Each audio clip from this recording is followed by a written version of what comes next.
Here we are.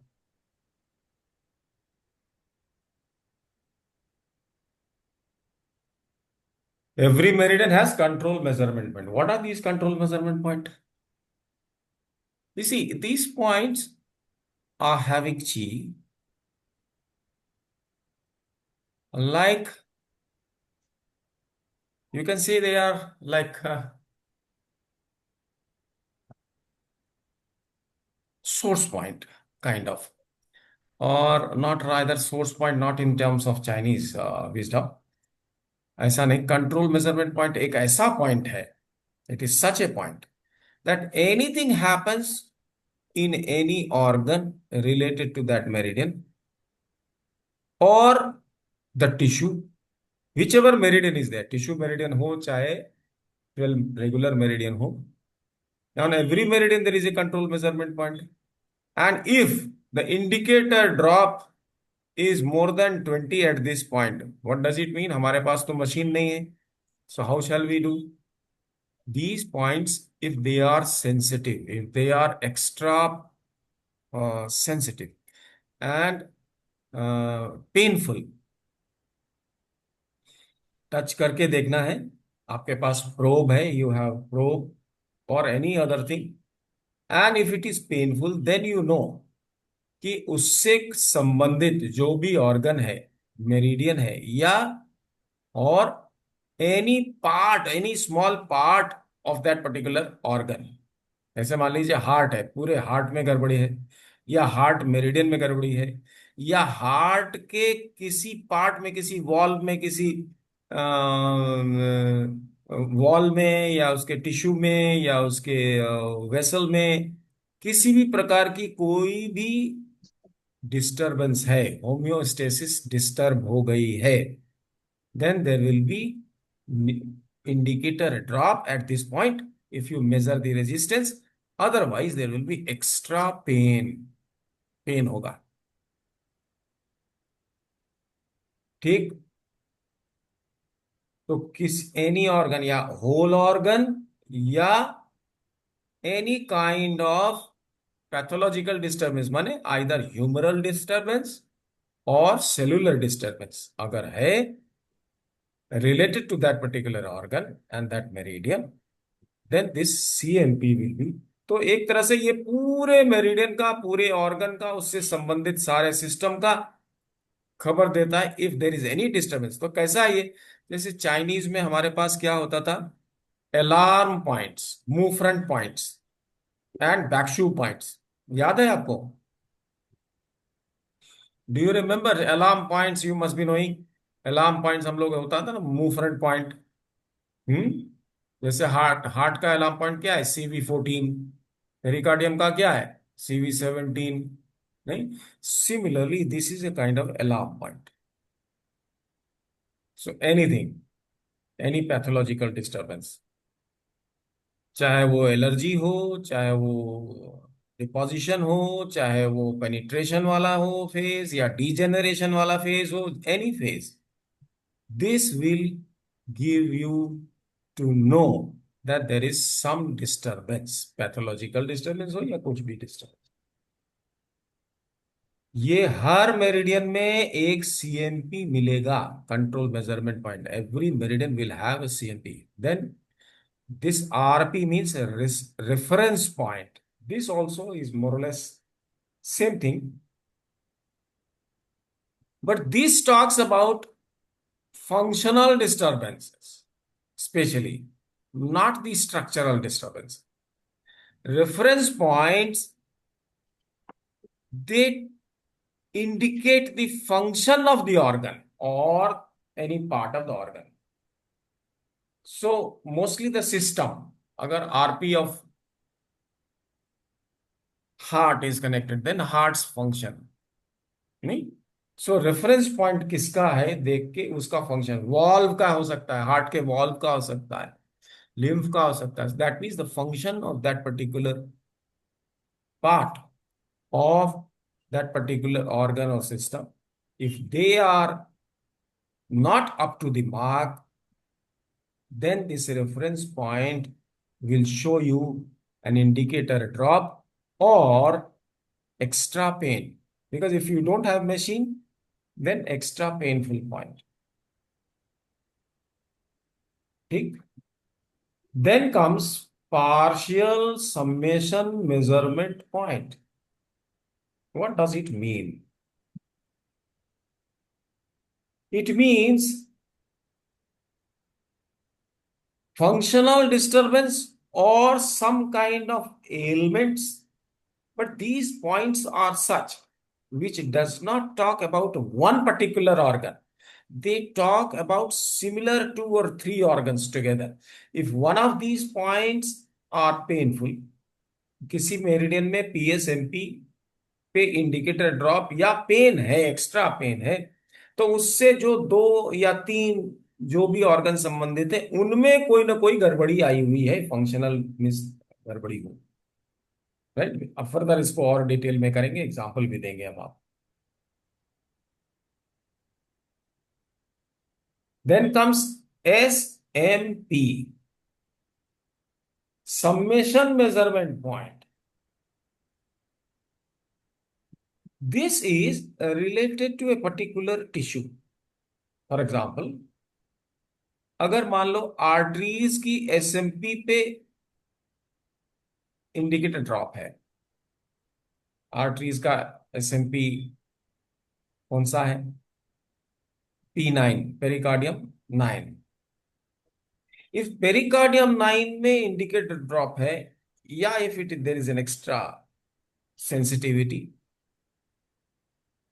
इसका मतलब क्या हुआ कि होल बॉडी का, पूरा सिर से लेके पैर तक, एनी में आर्टरी, इफ कोई भी आर्टरी हो, चाहे वो हार्ट की आर्टरी हो, लंग्स की आर्टरी हो, पैर की आर्टरी हो, हाथ की आर्टरी हो, आंख की आर्टरी हो, एनी आर्टरी,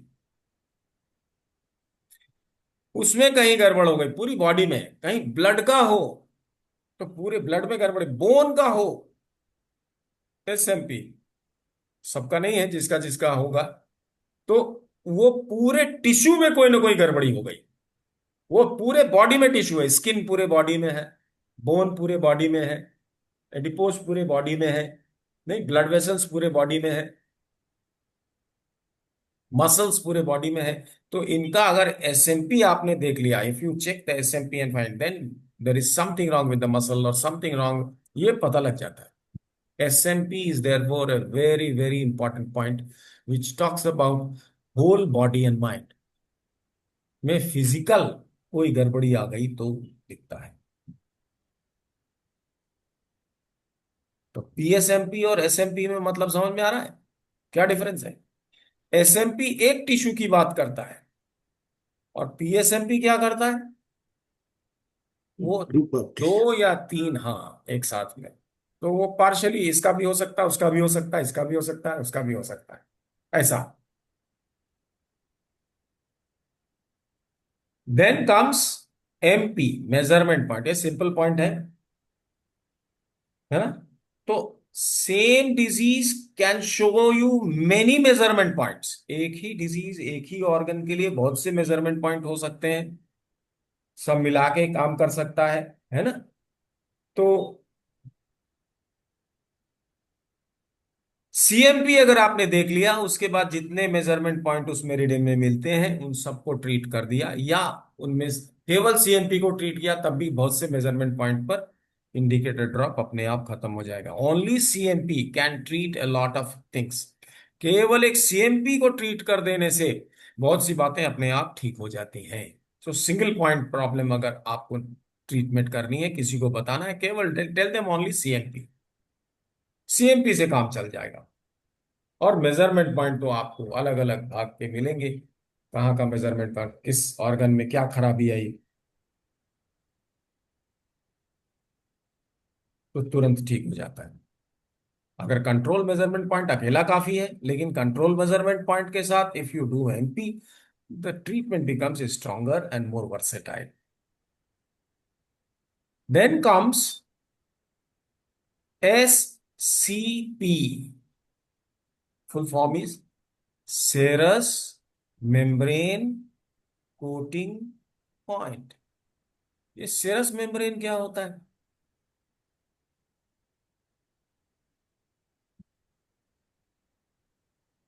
हर मेरी ऑर्गन के चारों तरफ, आप खास करके आपके एब्डोमेन में, एक सेरस कोटिंग होती है। नहीं, जैसे हार्ट के चारों तरफ पेरिकार्डियम है, नहीं, इस तरह से हर ऑर्गन में एक, आपके इंटेस्टीन के चारों तरफ पेरिटोनियम है। सो एक कोटिंग है, माने एक झिल्ली है, मेम्ब्रेन है। That membrane is known as serous membrane, which is giving what? Which is protecting the organ from any outer injuries, right? ये किस किस ऑर्गन में पाया जाता है? There are many organs where this is found. So the intestines are there, large intestine, small intestine, दोनों में ये पाया जाता है। किडनी, लिवर, स्टमक, ये सब में है। If you want I can make a list of it, और I can speak and you can write. serous membrane, large intestine, small intestine, kidney, liver, stomach, urinary bladder, heart, pancreas and spleen. Her organ के ऊपर एक membrane है, right? तो आपको समझना चाहिए कि मेम्ब्रेन की क्या बात है, गड़बड़ी क्या है। तो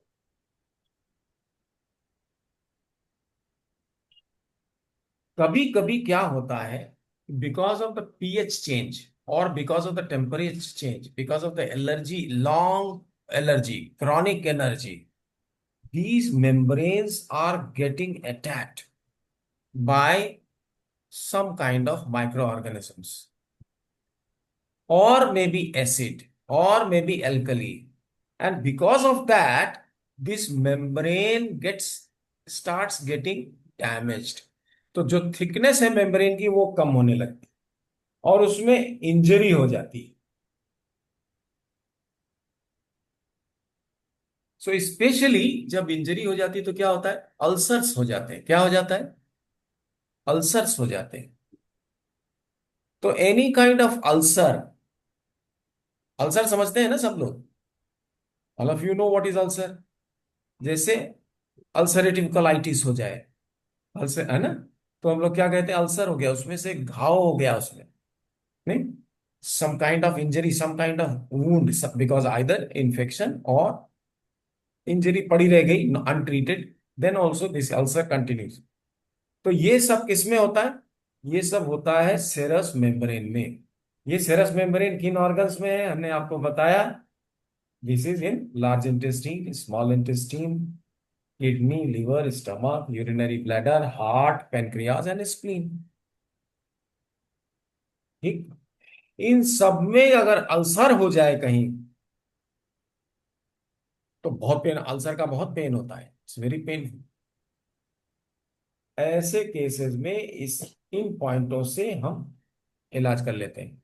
जैसे पेरिटोनियम है, पूरे एब्डोमेन को घेर के रखा है, सारे ऑर्गन्स को इसने घेर के रखा है। तो पेरिटोनियम के लिए आपको सेरस मेम्ब्रेन अगर आपको मिल जाए पेन, तो आप समझ लीजिए कि वहां अल्सर हो रहा है। और उसी पर नीडल डालने से, या मैग्नेट डालने से, या मेथी का दाना डालने से, या किसी तरह का प्रेशर डालने से इलाज भी हो जाता है। ठीक, ये एक और काम करती है सेरस मेम्ब्रेन्स। क्या होता है कभी कभी कि अंदर में बाहर में दोनों तरफ रहता मेम्ब्रेन, और वो मेम्ब्रेन चिपक जाता है। अगर मेम्ब्रेन चिपक जाए कहीं, ऐसा केस आया हमारे पास कहीं, और हम लोगों ने यूज भी किया इसको। तो अगर वो किसी ऑर्गन से, कोई ऑर्गन चिपक गया है अंदर से, वो अलग होना चाहिए और वो हो ही नहीं रहा है, that also happens because of this membrane. तो वहां भी काम करता है, नहीं? सेरस, जैसे मान लो क्या होता है कि यूरेथ्रल ट्यूब बंद हो जाती है, कभी आपने सुना है पेशाब रुक जाती है? तो क्या करते हैं, यूरेथ्रा में अंदर होल डाल करके पूरा होल को क्लियर करते हैं सो दैट पेशाब होने लग जाए।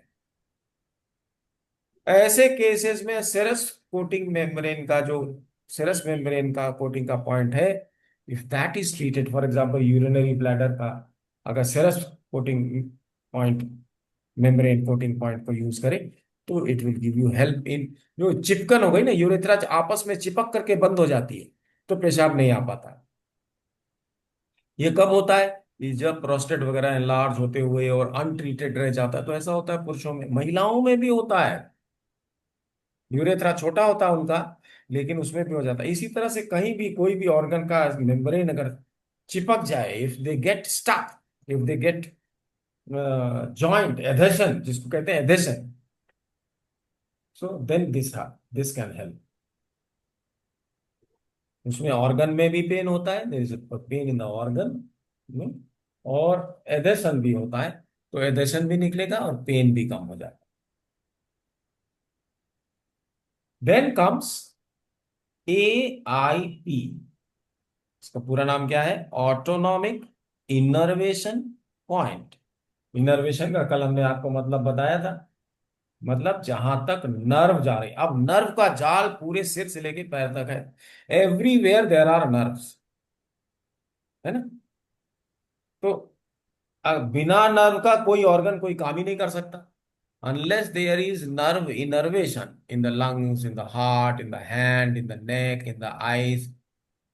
बिना नर्व के इम्पल्स, बिजली की जो जो उसमें इम्पल्स आता है, नर्व से क्या होता है, दो चीजें होती है, generation of impulse and conduction of impulse. तो अगर इन नहीं आ रहा आएगा ऑर्गन में, अगर नर्व की टच नहीं होगा, अगर ऊपर से इम्पल्स ब्रेन से या स्पाइनल कॉर्ड से इम्पल्स चल करके नर्व के माध्यम से ऑर्गन्स तक नहीं जाएगा, तो ऑर्गन काम नहीं कर सकता।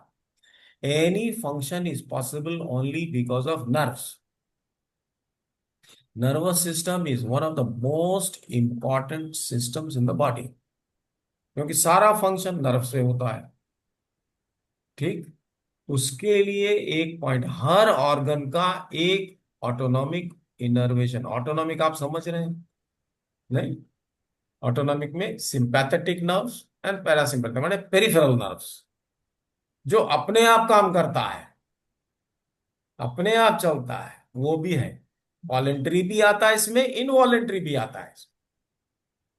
सारा ऑटोनॉमिक नर्वस सिस्टम जो आपके ब्रेन और स्पाइनल कॉर्ड से आ रहा है, वो हर ऑर्गन को टच कर रहा है, हर ऑर्गन तक जा रहा है, स्पाइन से निकल करके, जो मेरिडियंस निकल रही ब्रेन से निकल करके आंखों में और अलग अलग जगहों पे जो जा रही है।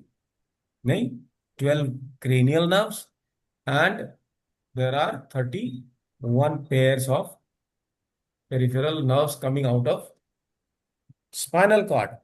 ये सब के सब कहीं ना कहीं जा करके इनर्वेट कर रहे हैं ऑर्गन को, and therefore the organ is working, functioning. तो उसका एक पॉइंट है ताकि इम्पल्स वहां तक पहुंच सके। ठीक, so if the conduction is not proper, it is getting obstructed, etc., then this can be touched, right? So that you ensure that the function is proper.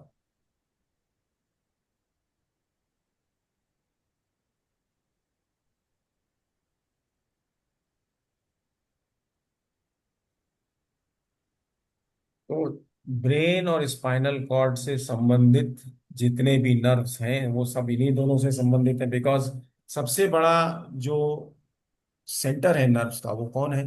Either brain और spinal cord. तो इसके पर दिमाग, इसके इन पॉइंटों पर AIP मतलब autonomic innervation system, संबंधित organ का जो मेरिडियन है, उस मेरिडियन पर एक ऑटोनॉमिक इनर्वेशन पॉइंट है। उसको टच करने से the connection between the organ and the brain, connection between the organ and the spinal cord is properly established and looked after. ठीक। तो अगर कोई ऑर्गन काम नहीं कर रहा है, कुछ हो रहा है, तो सबसे पहले ऑटोनॉमिक इनर्वेशन सिस्टम, तो डीजेनरेशन में भी आपको ये देना चाहिए।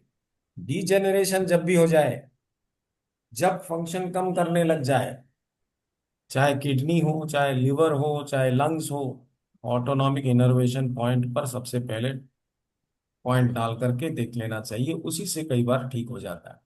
इसको इसीलिए कहा जाता है these points are the points where chi such that guides the function of the organ. Steering points भी बोलते हैं इसको, जैसे अपने कार में स्टीयरिंग होता है। तो स्पाइनल कॉर्ड और ब्रेन, ये समझ लो हमारा पावर हाउस है ना। और ये इनर्वेशन पॉइंट कैसा है?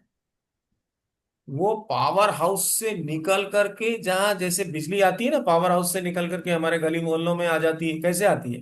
ट्रांसफार्मर, ट्रांसफार्मर से हमारे पोल, और पोल से हमारे घर में आती है ना। तो अगर ट्रांसफार्मर कमजोर होगा तो क्या होगा? वोल्टेज कम हो जाएगी, घर की लाइट कम होगी। ये सब ठीक करने के लिए, मतलब एक तरह से समझिए कि डी जनरेशन का जितना मामला है, उसमें हमको ऑटोनॉमिक इनर्वेशन पॉइंट देखना ही चाहिए, ताकि प्रॉपर स्ट्रेंथ की इंपल्स आना शुरू हो जाए, कनेक्शन हो जाए ब्रेन और स्पाइनल कॉर्ड से, ऑर्गन का कनेक्शन ठीक से हो जाए, so that the impulse will go ठीक प्रॉपरली टू द ऑर्गन।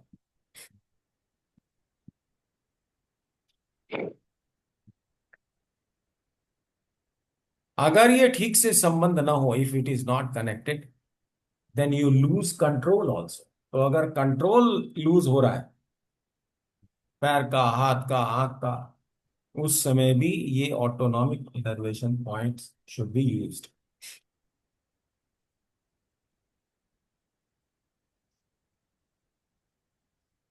ठीक।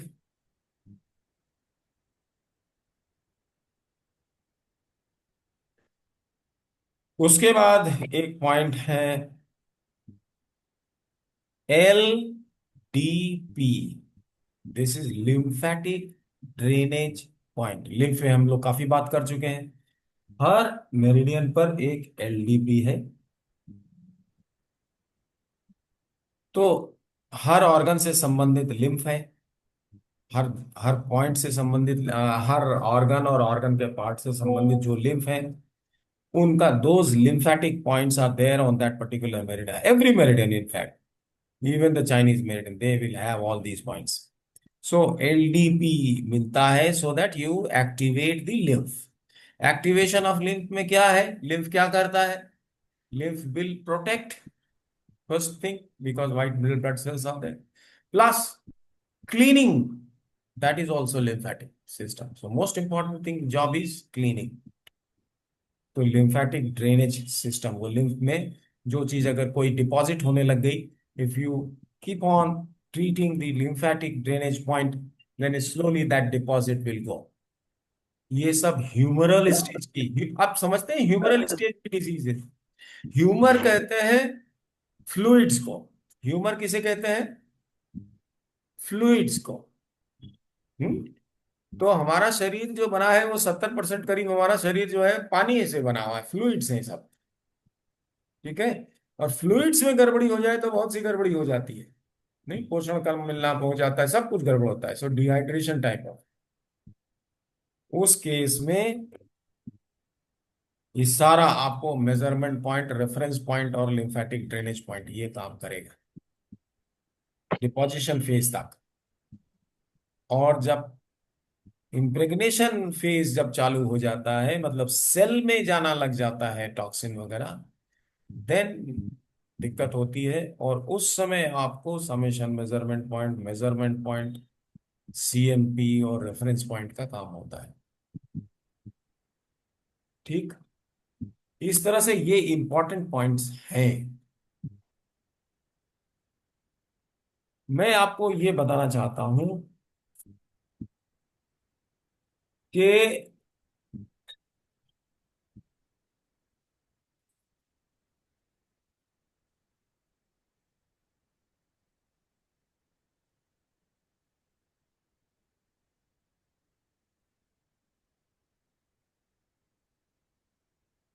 डिजीज की दो कैटेगरीज समझिए। एक में होता है कि जिसमें यांग अधिक होता है, एक्सेस ऑफ यांग, हीट बढ़ जाती है। अगर हीट बढ़ी, इफ हीट इज एक्सेस, उस रोग का नाम, जो वेस्टर्न साइंस ने, एलोपैथिक सिस्टम में जो नाम है रोग का, उसमें आइटिस लगता है generally. And the disease where yin is excess, in those names of those diseases generally sis लगता है, जैसे paralysis, neurosis, varicose, right. So these things you should keep in mind, and accordingly we will have to tone or sedate। कहीं हमको यांग को sedate करना पड़ सकता है, कहीं यिन को सेडेट करना पड़ सकता है, कहीं यिन को टोन करना पड़ सकता है, कहीं यांग को टोन करना पड़ सकता है। तो बहुत सी बातें, बीमारियों का जो नाम है, they will tell you. So तो how do we come to know कि डिजीज हो गया? What are the symptoms by virtue of which we will come to know that we are ill and the homeostasis is disturbed? उसमें एक चीज आती है, focus of disturbance. देखो, simple बात है, कहीं पेन होने लग जाए, इन्फ्लेमेटरी फेज होता है। तो इन्फ्लेमेटरी फेज अगर आ जाता है, मतलब क्या है कि हमको कोई ना कोई गड़बड़ी हो गई, कोई ना कोई डिजीज आ गई, तो पेन से पता लगता है, या स्वेलिंग हो जाए, या बर्निंग सेंसेशन हो जाए, नहीं, इससे पता लगता है। और डिजेनरेटिव फेज कैसे पता लगता है हमें? कि कोई चीज दुबला होने लग जाए, नहीं, सूखने लग जाए। तो जनरली क्या सूखता है? या तो पानी सूखता है, या मांस, एडिपोज सूखता है। तो कहीं अचानक आप एमेंसिएशन होने जाए, मतलब पतला होना है, मतलब साइज, किसी ऑर्गन की साइज छोटी हो गई, या कि, है ना, तो उसमें भी आपको हो सकता है दर्द उतना ना हो, लेकिन उसकी फंक्शन कम हो जाती है। तीसरा क्या है कि ये दर्द भी हो रहा है, और धीरे धीरे हम देख रहे हैं कि उसका मास भी कम हो रहा है, ऑर्गन का, या पार्ट ऑफ द बॉडी और समथिंग चेंज हो रहा है, गाल अंदर चले जा रहे हैं, हाथ पैर सूख रहे हैं, ये सब combination of inflammatory phase and degenerative phase. ये तीसरी चीज से भी हमें पता लगता है कि देर इज समथिंग रॉन्ग, खाना कम खाया जा रहा है, नहीं, लैट्रिन नहीं हो रही है, ये सब। लेकिन जो बहुत इंपॉर्टेंट है from the point of view of electro acupuncture, और जो हमें बताता है कि बीमारी है और कहाँ है, वो पता लगाया उन्होंने, और उसको उन्होंने कहा कि focus of disturbance. Focus of disturbance का मतलब क्या होता है, ये समझना चाहिए। कई बार, many a times, you have disease somewhere inside। Let us talk face to face। Camera on कर, कैमरा ऑन कर सकते हैं तो कर लीजिए। तो ये तीनों चीजों से पता लगता है, कहीं दर्द हो रहा है, कहीं जलन हो रहा है, कहीं सूजन हो गई, कहीं लाल हो गया, कहीं हरा हो गया, ये सबसे मालूम पड़ता है कि हमको कोई ना कोई प्रॉब्लम है, या इन दोनों की कॉम्बिनेशन से। लेकिन जो सबसे गूढ़ बात है, जो सबसे इंपॉर्टेंट, जो जो गंभीर बीमारियों की बात है, सीरियस प्रॉब्लम्स जब आ जाता है, उसका पता भी लग सकता है अगर हमें क्या मालूम हो कि फोकस, फोकस का प्लूरल है फोसाई, फोकस ऑफ डिस्टरबेंस पता हो। तो फोकस ऑफ डिस्टरबेंस क्या चीज है, ये समझिए। पहले एक छोटा सा एग्जांपल देते हैं आपको, उससे समझ में आएगा।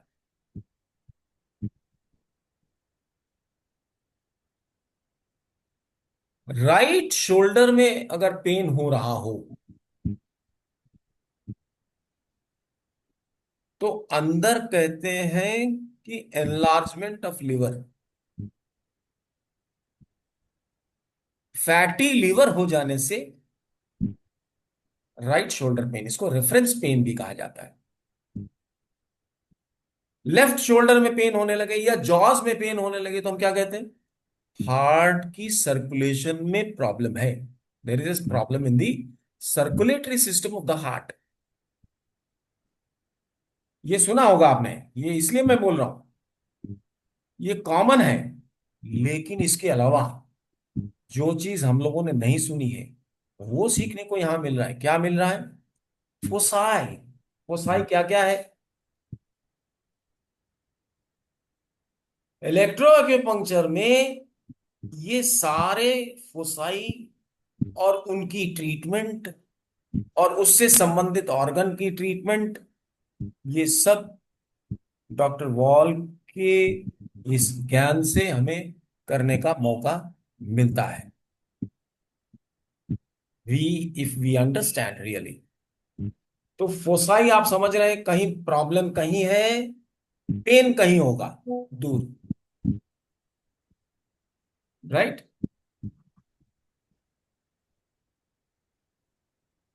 प्रॉब्लम कहीं है, पेन कहीं होगा।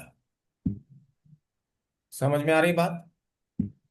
फॉर एग्जाम्पल, आंखों में प्रॉब्लम हो जाए, आंख के किस हिस्से में प्रॉब्लम हुई है? जैसे मान लो स्क्लेरा में प्रॉब्लम है, जो व्हाइट पोर्शन दिखता है आंख का, तो अगर इसमें मान लीजिए लाल लाल दिखने लगे तो क्या समझ में आता है? लंग्स में प्रॉब्लम है।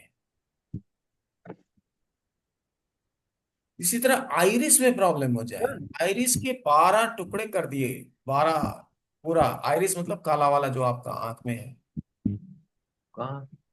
प्यूपिल, नॉट आइरिस, प्यूपिल, उसको देख के भी लोग डायग्नोस करते हैं।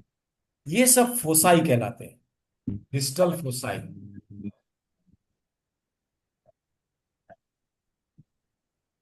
तो कोई ऑर्गन बीमार हो जाए या कोई एंडोक्राइन ग्लैंड बीमार हो जाए तो हॉर्मोन्स का इम्बैलेंस हो जाएगा, वो सब रिफ्लेक्ट करता है इन फोसाई पे।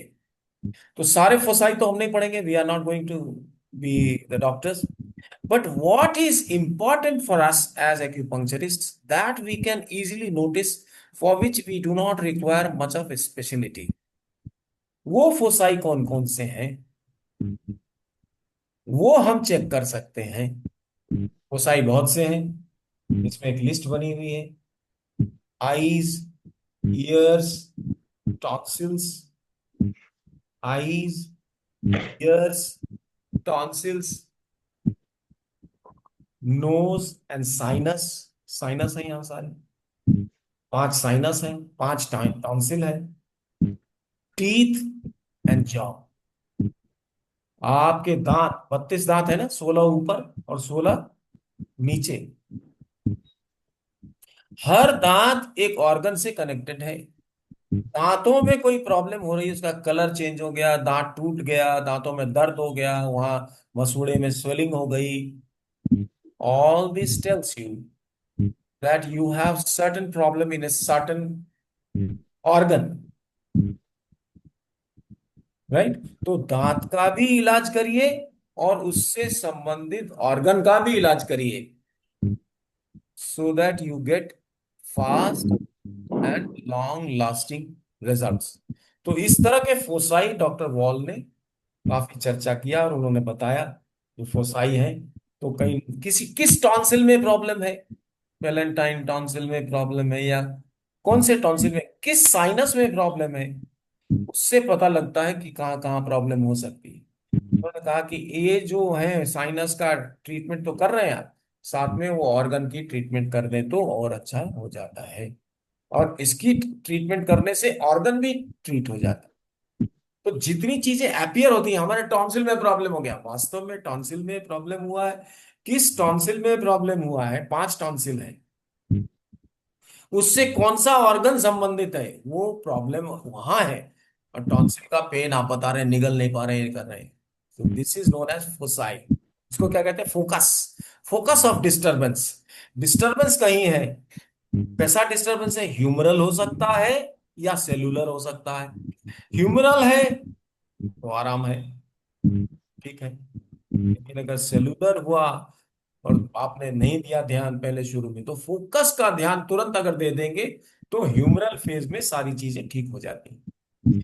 ह्यूमरल फेज माने disease because of some disturbance in body fluids. Body fluids कैसे चल रही है हमारे बॉडी में? ब्लड के साथ चल रही है। 55% of the total blood is fluid. कल शायद वेंकटेश ने पूछा था कि फ्लूइड में क्या क्या है। So fluids are very important and we are made of 70% of water only. Fluids है।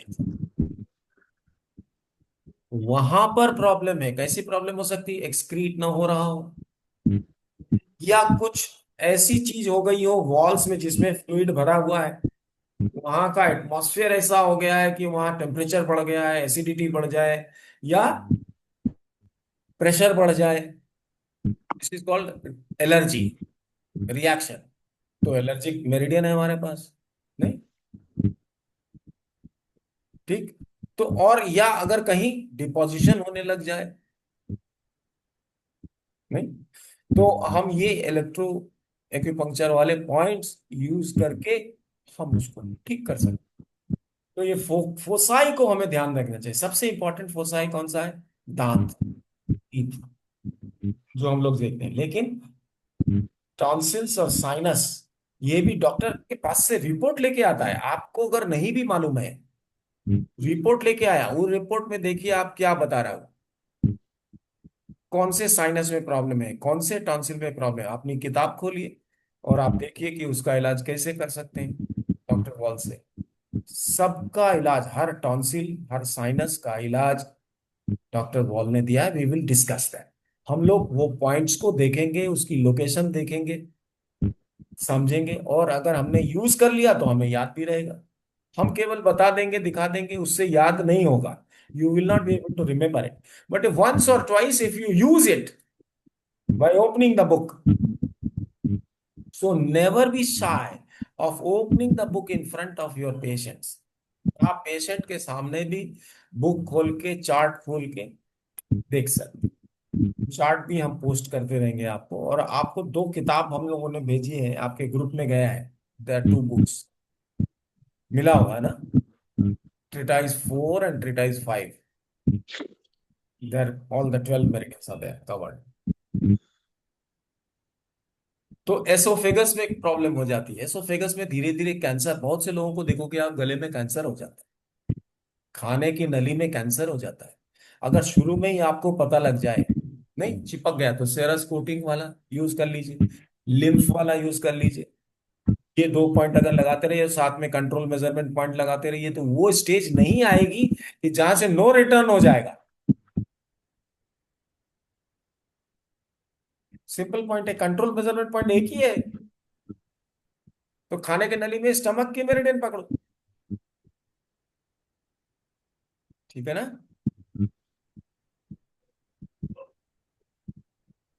तो कंट्रोल मेजरमेंट पॉइंट तो किसी आदमी को जिसको नहीं भी थेरेपिस्ट है, even if he is not a therapist, you just simply tell him the location and he can do it. खुद से कर सकता है वो। मेथी का दाना एक बांध ले, मटर का दाना एक बांध ले। सो दिस फोसाई हमें मालूम होना चाहिए।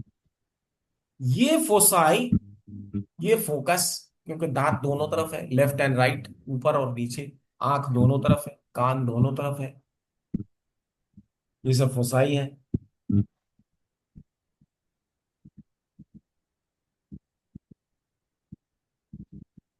तो अगर वर्टिकल फोसाई हो, आज भी एक आदमी ने हमसे पूछा कि हमारे केवल बाईं तरफ भाग में हमारे स्किन में प्रॉब्लम है साहब, वर्टिकल लेफ्ट में, या राइट में ही प्रॉब्लम है, कोई ऐसा बोले। माने आंख, कान, नाक, दांत, ये सब फोसाई है ना। ये एक ही तरफ के गड़बड़ है। टॉन्सिल एक ही तरफ का है। साइनस एक ही तरफ ज्यादा पेनफुल है। इसको कहते हैं वर्टिकल फोसाई। इसको हमको समझना पड़ेगा कि ये नर्व से ज्यादा संबंधित है। किससे संबंधित है? नर्व से। Neural disturbances. एआईपी यूज करना पड़ेगा और लिम्फ यूज करना पड़ेगा, और फिर उसके बाद देख करके यूज करना पड़ेगा। कुछ होते हैं डिस्टरबेंस, इधर का भी दांत दुख रहा है, इधर का भी दांत, इधर का भी कान दुख रहा है, इधर का भी कान दुख रहा है, ये कंधा भी दुख रहा है, ये कंधा भी दुख रहा है। लेफ्ट नी में भी पेन है, राइट नी में भी पेन है। और उसमें दिख रहा है एक ही नी में पेन है, एक ही शोल्डर में पेन है, एक ही तरफ प्रॉब्लम है। तो वर्टिकल फोसाई है, वर्टिकल मामला है, वर्टिकल डिजीज है। और कभी दिख रहा है कि हॉरिजेंटल है, दोनों तरफ है। लेफ्ट में भी है, राइट में भी है, लेफ्ट में भी है, राइट में भी है। दोनों को समझ करके अलग अलग प्रकार से ट्रीटमेंट होता है, ये पॉल ने कहा।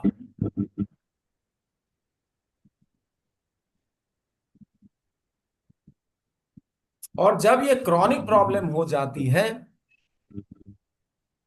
तो ये बार बार होता है। आपने इलाज कर लिया, कोई दवा ले ली, ठीक हो गया, फिर होगा, फिर हो गया, फिर हो गया। तो ऐसे केसेस में डॉक्टर वॉल ने कहा कि इन पॉइंटों को यूज करना चाहिए। इसमें बहुत सी बीमारियां हैं। हार्ट ब्लॉकेज से लेके यूरिक एसिड का बढ़ना, everything, there are so many. वो प्रोटोकॉल्स डॉक्टर वॉल ने के पॉइंटों से हम अगर तैयार कर लें और साथ में चाइनीज के हिसाब से करें तो ठीक रहेगा। अब फोसाई की बात हम लोग थोड़ा सा बाद में करेंगे, लेकिन ये दो जनरल बातें समझ लीजिए। एक वर्टिकल और दूसरा हॉरिजेंटल। अगर डिजीज वर्टिकल है, मतलब केवल राइट साइड में है या केवल लेफ्ट साइड में है, तो हमें ज्यादा ध्यान किस पर देना चाहिए? ज्यादा ध्यान हम लोगों को देना चाहिए नर्व्स पे। न्यूरल प्रॉब्लम है, नर्व्स पे ज्यादा ध्यान देना चाहिए। लेकिन अगर हॉरिजेंटल मामला हो, नहीं, अगर हॉरिजेंटल मामला हो तो समझना चाहिए कि ये किसी ना किसी तरह का क्या है, एलर्जी है। मतलब क्या हुआ, एलर्जी का मतलब क्या हुआ? जहां जहां वाटर, जहां जहां फ्लूइड है, उस फ्लूइड की होम्योस्टेसिस गड़बड़ हो गई है। मतलब टेम्परेचर, प्रेशर, एसिडिटी वगैरह गड़बड़ हो गई किसी फॉरेन मटेरियल, किसी टॉक्सिन की वजह से। वहां क्या यूज करना पड़ेगा? अगर दोनों तरफ का मामला है, हॉरिजेंटल मामला है, तो एलर्जी का पॉइंट, दोनों घुटने में पेन है, एलर्जी के पॉइंट दोनों तरफ यूज कर लो, खत्म। नर्व का पॉइंट यूज कर लो और एलर्जी का पॉइंट यूज कर लो। एक ही तरफ है, गांठ है कहीं दिख रही है, तो नर्व का पॉइंट यूज कर लो और लिम्फ का पॉइंट यूज कर लो। कॉमन सेंस समझ में आ रहा है नहीं? तो अगर वर्टिकल है तो क्या करें, और हॉरिजेंटल है तो ये सब। कभी कभी ये रोग मिक्स्ड आता है, कुछ प्रॉब्लम राइट में है, कुछ प्रॉब्लम लेफ्ट में है, डायगनल। ऊपर के बॉडी में लेफ्ट, नीचे के बॉडी में राइट, ऐसा होता है। एक ही लेवल पे है तो एलर्जी है, लेकिन इधर तो इस लेवल पे है और नीचे का हिस्से में दूसरी दूसरी तरफ है। Such things are known as mixed symptoms. इसमें एलर्जी भी है और नर्व भी है।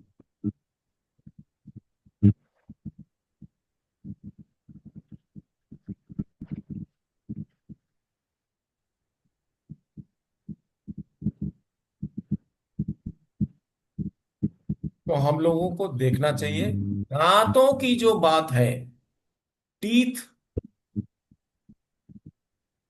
कम से कम अगर पेशेंट की एज 16 या 17 साल की है, if he is 16 or 17 years old, then we should look at the teeth. जब हम बीजी मेरिडियन बताएंगे या लॉन्ग मेरिडियन बताएंगे, उस टाइम में we will talk of each teeth, सारे दांतों की बात हम करेंगे। लेकिन यहां डॉक्टर वॉल ने अलग से बात करी है कि अगर बॉडी फ्लूइड्स की प्रॉब्लम है या सेमी फ्लूइड, या तो उसको कहते हैं हम ह्यूमरल इफेक्ट।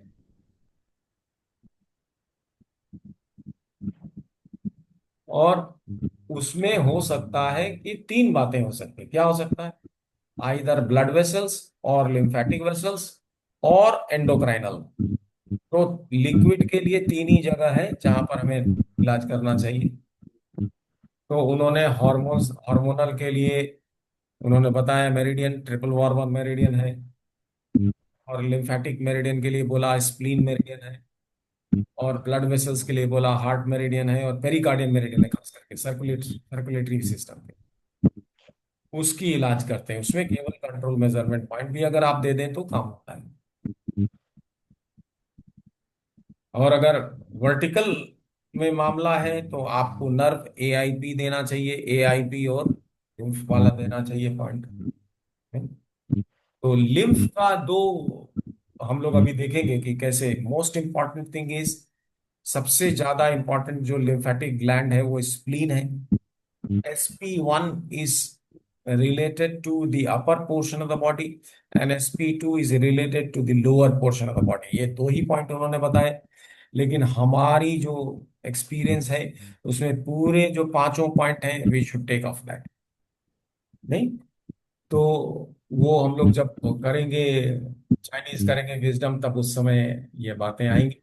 नहीं, लेकिन हॉरिजेंटल में we will have to after the allergetic, allergy points. तो एलर्जी की मेरिडियन हमारे पास है, उसको यूज कर सकते हैं। एलर्जी कब? जबकि दोनों तरफ प्रॉब्लम हो सेम लेवल में।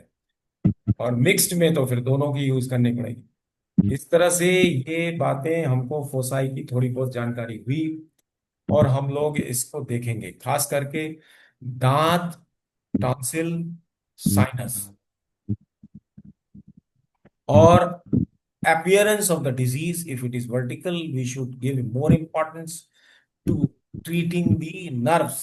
And if it is horizontal, if the disease is horizontally appearing, then we should go for treating allergy, both by Chinese system and by electroacupuncture system।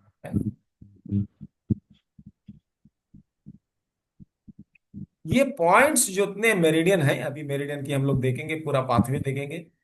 लेकिन ये पॉइंट है कैसे? देखिए,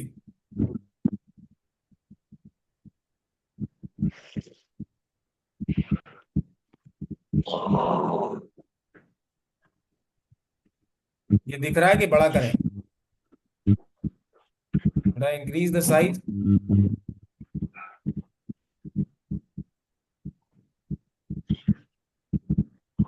देखिए, ये एक फिंगर है, फिंगर में ये बोन है। जितने भी डॉक्टर वॉल के पॉइंट्स हैं उनकी लोकेशन इस प्रकार से है।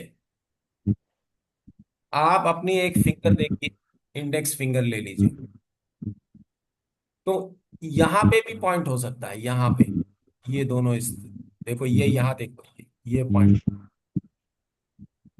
यहाँ पे पॉइंट हो सकता है या यहाँ पे पॉइंट हो सकता है। यहाँ बाकी इस जगह में पॉइंट बहुत कम है। मिनिमम पॉइंट्स हैं डॉक्टर वॉल के। हाँ, डॉक्टर वॉल के सारे पॉइंट कहाँ हैं? इस तरह के कर्व में है। कहाँ? The pit, just in the bone structures. जहां जहां बोन पतला से मोटा हो रहा है, वहां वहां डॉक्टर वॉल के पॉइंट जितने हैं सब इसी तरह से हैं।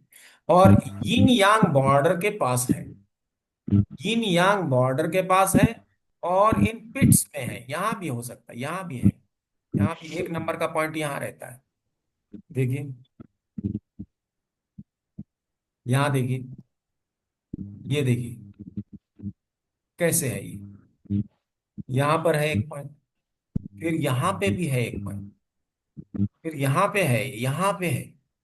ये कंट्रोल मेजरमेंट पॉइंट देखिए, फिंगर में, हाथ में जो मेरिडियन है, उसका कंट्रोल मेजरमेंट पॉइंट हर समय सेकंड जॉइंट पर होता है, सेकंड जॉइंट पर होता है, राइट।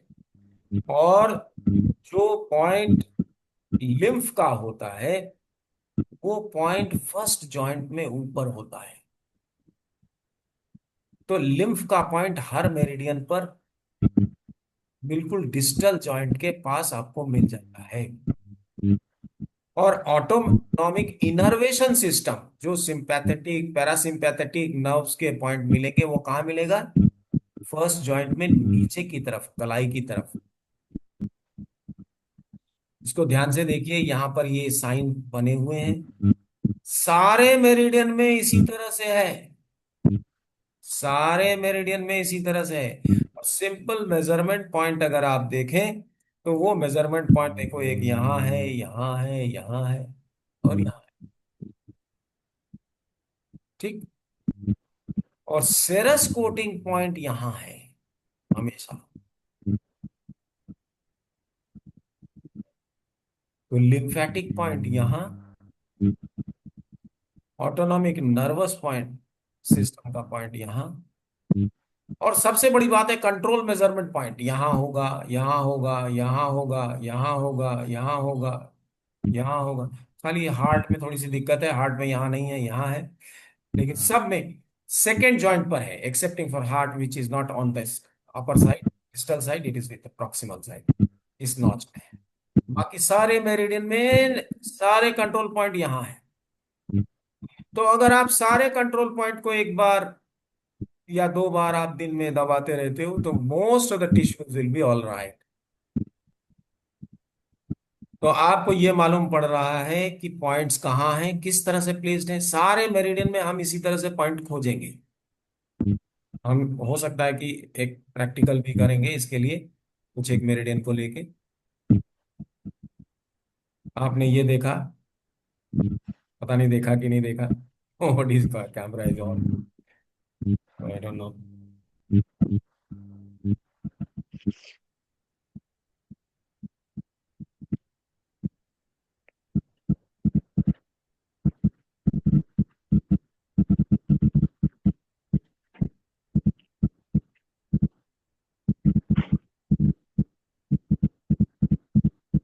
ये है, देखिए, these are measurement points on the palm of the hand। ये अंदर की तरफ मेजरमेंट पॉइंट्स हैं। देखो, चाइनीज का हार्ट कौन सा था? यहां पे था H8। यहां पर कौन सा पॉइंट है? ये लिम्फ का पॉइंट है। नहीं देखा था अभी ना? किसका पॉइंट है? लिम्फ का पॉइंट है। ये देखिए,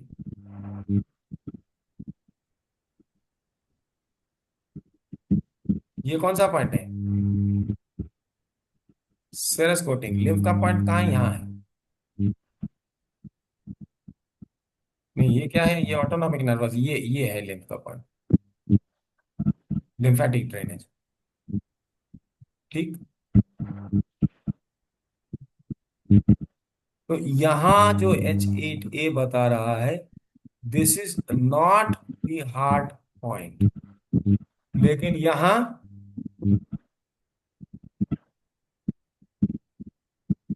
एक मेजरमेंट पॉइंट है, रेफरेंस पॉइंट है H8।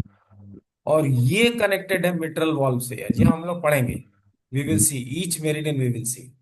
इस तरह से ये सारे पॉइंट कहाँ है, जहां जहां बोन का ये नॉच है, देखो, देख रहे हैं आप? यहाँ देखिए, यहाँ देखिए, ये लिम्फ की मेरिडियन है, देखो, ये लिम्फ की मेरिडियन है।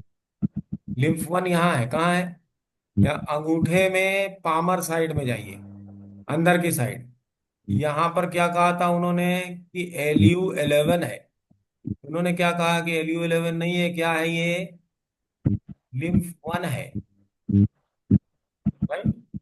और यहाँ पर तीन पॉइंट है, LY1, LY11 और LY12, ये नए पॉइंट्स उन्होंने बताए और इसकी मेरिडियन बताई। और लंग्स का कहाँ कहाँ, लंग्स जो है वो डॉर्सम ऑफ में चला गया, बाहर की तरफ चला गया। तो ये डिफरेंस लंग्स की मेरिडियन, एक एक मेरिडियन लेंगे हम लोग, उसमें डिफरेंस देखेंगे और उसमें पॉइंट्स देखेंगे। So that we will do, we will tomorrow start studying the meridians. हम लोग ये मेरिडियन की स्टडी करेंगे। सबसे पहले हम लोग टिश्यू मेरिडियंस की बात करेंगे, which is easy to understand. उसके बाद हम लोग रेगुलर 12 मेरिडियन है, उसमें भी जो इंपॉर्टेंट पॉइंट्स हैं उन सबको देखेंगे। It is going to take time, but once you know few things, तो उसमें बहुत से डिजीज ठीक हो जाएंगे आराम से। वो डिजीजेस की भी हम बात करेंगे। अभी तक हमने आपको जनरल इंट्रोडक्शन दिया कि डॉक्टर वॉल ने क्या क्या काम किया है। उस फिर हमने आपको बताया कि उन्होंने कौन सी तरह के पॉइंट्स को खोजा, नहीं, मेडिकल टर्म्स में, नर्व का पॉइंट, लिम्फ का पॉइंट, ये सब देखा है, स्कोटिंग का पॉइंट, नहीं, डिजेनरेशन का पॉइंट, कंट्रोल मेजरमेंट पॉइंट। अभी अलार्म पॉइंट देखने की जरूरत नहीं है, कंट्रोल मेजरमेंट पॉइंट में देखो पेन मिल गया तो दैट इज अलार्म पॉइंट। नहीं, अलार्म पॉइंट हम लोग देखते थे ना, CV14 यहाँ है और GB24 यहाँ है, ये सब देखते थे कि नहीं। ST25 हम देखते थे इंटेस्टीन्स के लिए। अभी हमको कंट्रोल मेजरमेंट पॉइंट मिल गया। कंट्रोल मेजरमेंट पॉइंट हाथ में कहाँ है, सेकंड जॉइंट, यहाँ पर है कंट्रोल मेजरमेंट पॉइंट। सारी मेरिडियन जो जा रही है उसका मेजरमेंट कंट्रोल पॉइंट कौन सा है। कोई भी मेरिडियन में कुछ भी गड़बड़ी हो, आप बीच वाले इसको दबाओ। हार्ट में गड़बड़ी है तो कहाँ दबाओ, यहाँ दबाओ। और हार्ट में कोई और गड़बड़ी है साथ में, लार्ज हो गया, कुछ हो गया, नहीं, सर्कुलेशन की भी प्रॉब्लम है तो यहाँ भी है। सर्कुलेशन की प्रॉब्लम हो या लिम्फ की प्रॉब्लम हो, सारे मेरिडियन हमको पता होने चाहिए। तो कल हम लोग लोकेशन ऑफ द मेरिडियंस और लोकेशन ऑफ द पॉइंट्स को स्टार्ट करेंगे। उसके बाद हर पॉइंट से क्या क्या कनेक्टेड है वो देखेंगे। So it's a tedious thing. और जो इम्पोर्टेंट है उसके साथ में हम आपको एक दो डिजीजेस के एग्जाम्पल भी देते रहेंगे, ताकि आपको याद हो जाए कि ये पॉइंट हमें कब यूज करना है, ये पॉइंट हमें कब यूज करना है। So important points we will. Sir आपकी आवाज स्लो आ रही है बहुत। अच्छा, तो नहीं, ठीक तो है, हो सकता है नेट की प्रॉब्लम हो। सबको कम आ रही है आवाज, वेंकटेश आपको भी कम आ रही है। नहीं सर, आ रहा सर, आ रहा सर। अनिल जी, हमारी आवाज आ रही है आपके पास। सही है सर, ठीक। हो सकता है कि नेट में कुछ गड़बड़ी हो, विशाखा। हाँ तो हमारे यहाँ होगा शायद नेट हो इश्यू। सकता है, हाँ, देखना चाहिए। और वो जब रिकॉर्डिंग जाएगी तो उसको सुन सकेंगे, है ना। वो हाँ देख। ठीक है सर, हाँ। तो कल से बहुत इंपॉर्टेंट होने वाली क्लास, अभी तक हम लोग जनरल बातें कर रहे थे, नहीं, कल से इंपॉर्टेंट क्लासेस होने वाली हैं, डोंट मिस। मे बी परसों महाशिवरात्रि है तो संडे रहेगा, कल सैटरडे है। आई डोंट नो, थोड़ा सा शाम को भी हमारा ये है, तो आई डोंट नो, अगर हम नहीं फ्री हो पाए तो फिर हम सॉरी बोलेंगे। कल और परसों, ये 2 दिन थोड़ा सा, ये शिव महाशिवरात्रि है ना अनिल जी। जी हाँ। हाँ, 15 को है तो अभी ये चल रहा, पूरा हफ्ता ही चलता है समझो। शिवरात्रि में तो ज्यादा कर देना अपने लोग। हिंदुओं में कोई बात मान्यता नहीं। बहुत बहुत बड़ी है भाई, महाशिवरात्रि की, है ना। एक तो हफ्ते फ्री हो जाए, कोई हाँ, बात नहीं। अगर नहीं हो पाएगा तो हम लिखेंगे, नहीं तो कल क्लास हम करेंगे, कोशिश की कल क्लास हो जाए। परसों की देखी जाएगी, नहीं हो परसों तो शायद ही हो पाएगी, नहीं हो पाएगी तो पूरी रात की बात है उसमें। लेकिन परसों तो संडे है, वैसे भी छुट्टी रहेगी, हम लोग संडे को क्लास नहीं करेंगे।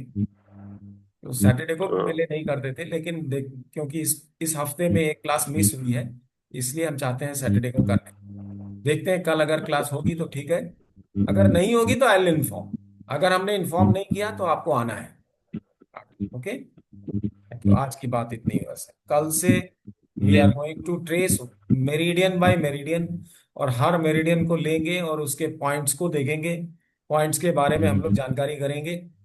आपकी जो बुक हमने भेजी है, 5 नंबर और 4 नंबर, और जो 3 नंबर नहीं भेजी है जिसमें टिश्यू इंग्रेडिएंट्स हैं, उसकी मैं फोटो करके आपको भेजता हूँ, ग्रुप में डाल रहा हूँ।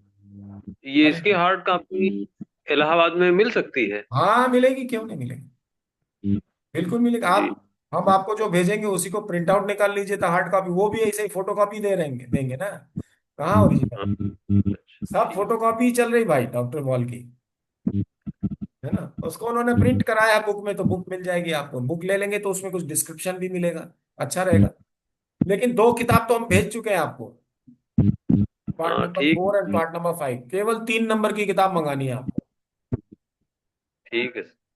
Advance acupuncture by Khemka, volume 3, है ना। और अगर हमें मिल जाती है तो हम वो भी ऑनलाइन मिल जाएगी किसी तरह, तो हम उसको भी भेज देंगे, ठीक है। चलो।